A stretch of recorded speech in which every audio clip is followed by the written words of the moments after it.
All right. Greetings, Earthlings, gods and goddesses in training. Welcome back to the channel. It is Uncle Makara, all relations. Let's get started today. We're talking about AURAMAXXING and what it really means, okay?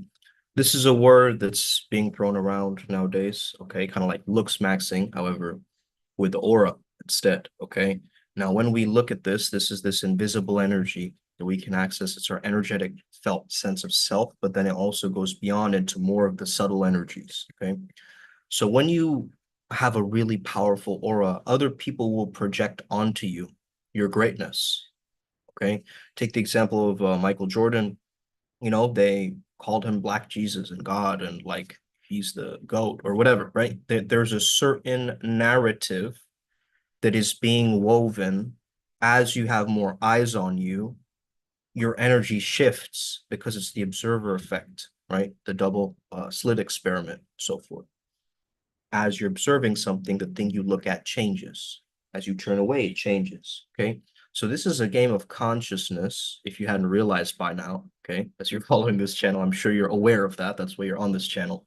But if you're coming across me for the first time, I'm a positive psychologist. I'm also a counselor. I sit every day for sessions with people and I heal people from all over the world, right? Globally, just from my laptop. And if you want to experience some of these distance healing or energy healing sessions with me, just feel free to shoot me a message on Instagram, Telegram, something like this, okay? But let's get started today. Let me just absolutely share this with the tribe first and foremost before I forget.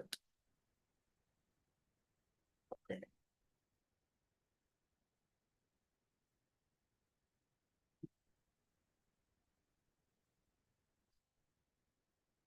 All right. Sweet. And as I'm just setting up right here, I want you guys to ask yourself this question. What makes me limitless? What makes me limitless? What comes up when you say that to yourself? Okay. Now, maybe you're getting visuals from the movie Limitless. Maybe you are tapping into some eternal quality about you, right? Some quality about you that transcends space-time. It goes for eons and eons. It's like a Rumi poem, right? It resonates still to this day to people. Okay. So this is how we want to understand your aura. It's a timeless presence. And the more focused in the present moment that you are, the greater your aura will be. Okay. So you could actually not even say anything, but if you feel so vibrant and grounded in that environment, all your chakras are tuned up, you're glowing, you're feeling good, you're sounding good, you have a good energy about you. Of course, it's going to create a ripple effect of consciousness all around you, right? Now, when you usually walk into a room, do you notice people look around and they twist their necks to see you or look at you? Okay, this is one of the indications of aura because it comes off of you, right? Like a radiance, a glow about you.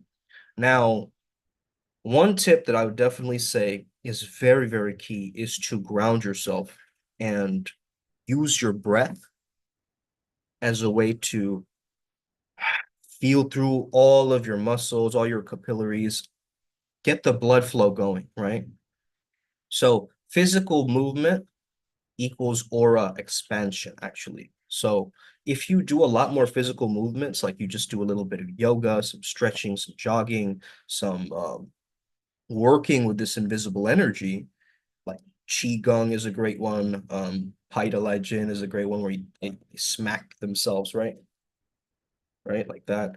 Or the tapping as well. It's a good one. I have my own morning routine that I'd shared with the adepts. So if you want to know my specific one that I'm doing currently, I started today, okay, on a new one. And it's very potent. You might notice my energy different today because I've primed myself, right, in the morning. And now I'm ready to go. Now I'm ready to share and give. And I don't need to plan this out much, right? It's just speaking from that spaciousness. speaking from Shiva, right? Allowing whatever needs to come out. Okay. Of course, there is some filtration happening. You'd be an absolute maniac if you said every intrusive thought that you got right in your mind. However, just emanating in the type of vibration and frequency that you truly desire and making that more so your default. Okay. Understanding that I am great just because I'm not giving myself some validation, some reason, some concept of why I'm cool enough or good enough. Like, I'm not looking for that, right? I'm not measurable in terms of my aura. You can't use a human measuring device to measure my aura, my friends, right? So that's the thing. You have to have this mindset that overrides the simulation. What do I mean by a mindset that overrides the simulation? A mindset so strong that no matter what gets thrown at it, it doesn't impact it. It's limitless. It's eternal. It's everlasting. You guys get this? Give me a thumbs up. Let's get it. Upward spiral, gang. Okay. This essence of aura boosting, aura maxing is very simple. Have a breath work, have some movement practices, maybe even chant mantras and feel it through your entire beingness. And of course, I have a modified mantra recital practice that I shared with the adepts. However, you have to find what resonates, okay? What makes your heart and mind feel coherent, loved, understood, and wise? What are certain things that make you feel enlivened and that you're working towards this energetic experience, right? You're creating a sustainability with the energy work.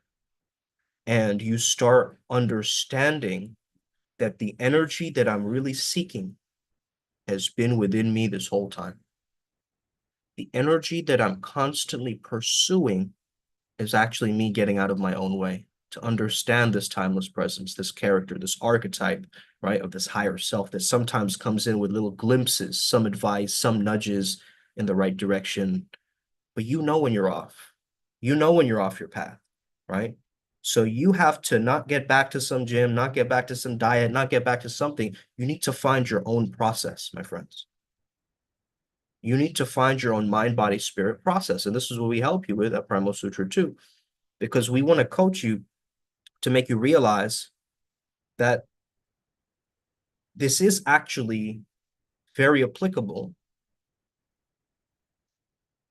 But if you're hypersensitive towards energies, you need to work on grounding yourself first and foremost. That's the most important thing. Get your feet on the ground, clench your feet on the grass, feel the soil and the dirt between your toes, right?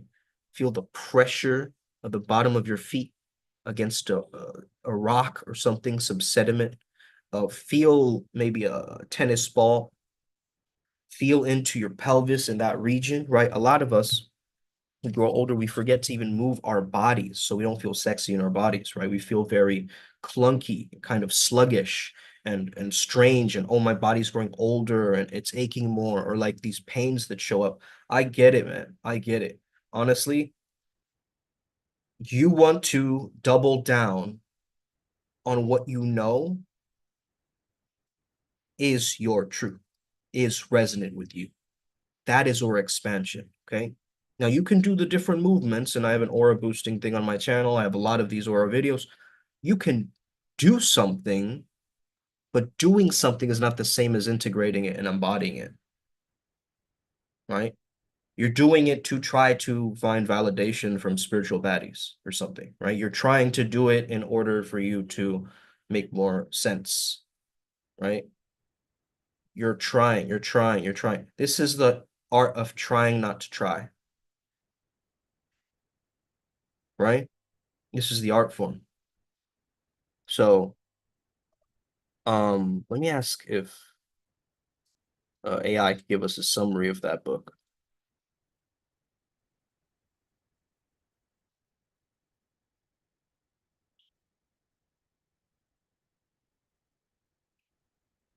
Okay. In as far as I remember in the concept of the book, he was talking about this concept called duh, right?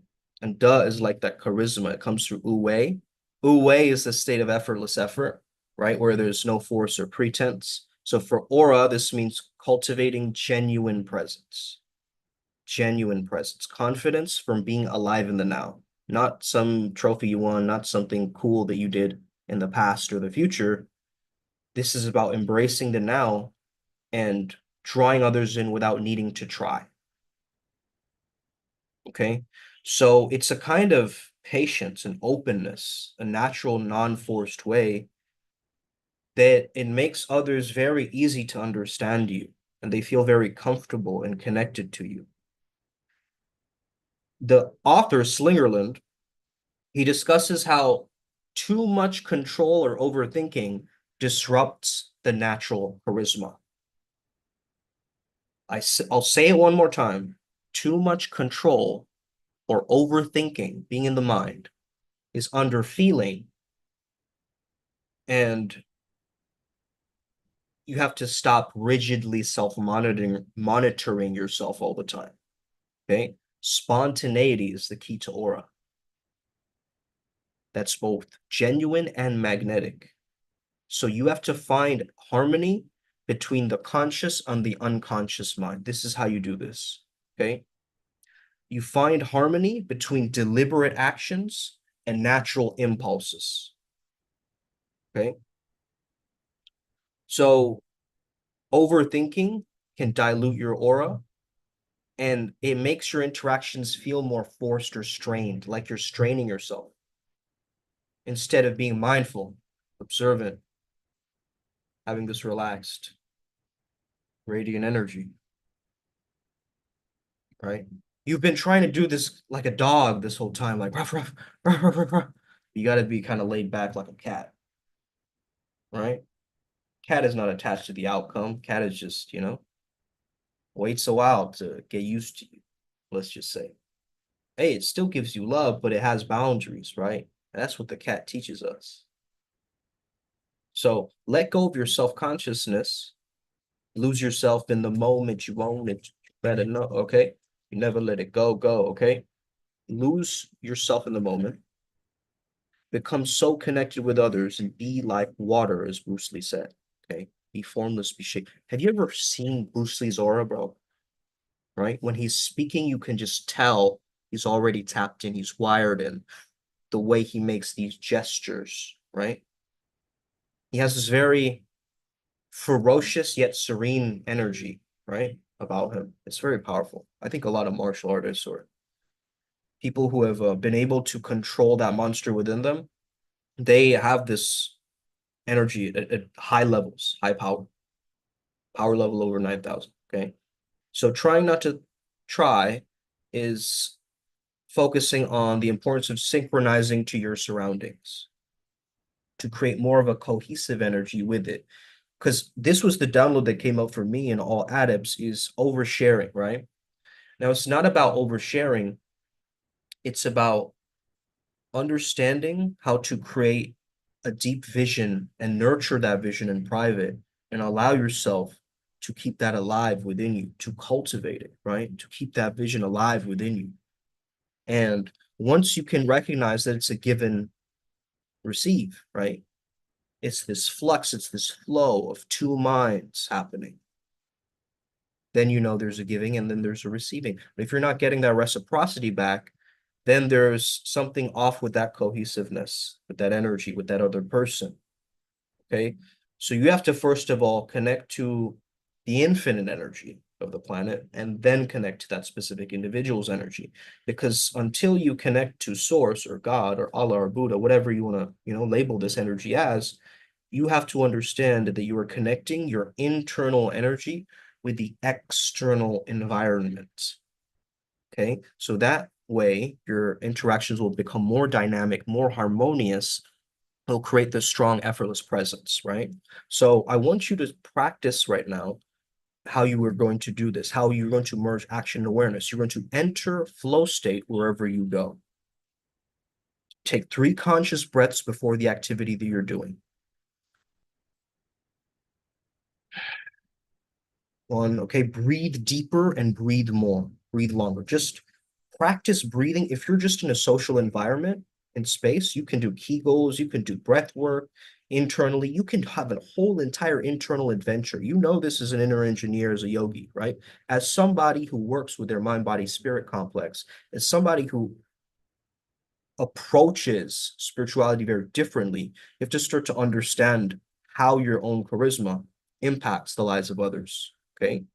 Because charisma is a power from God. It's not a power from within you, right? You're not becoming charismatic. You are making way for the charisma.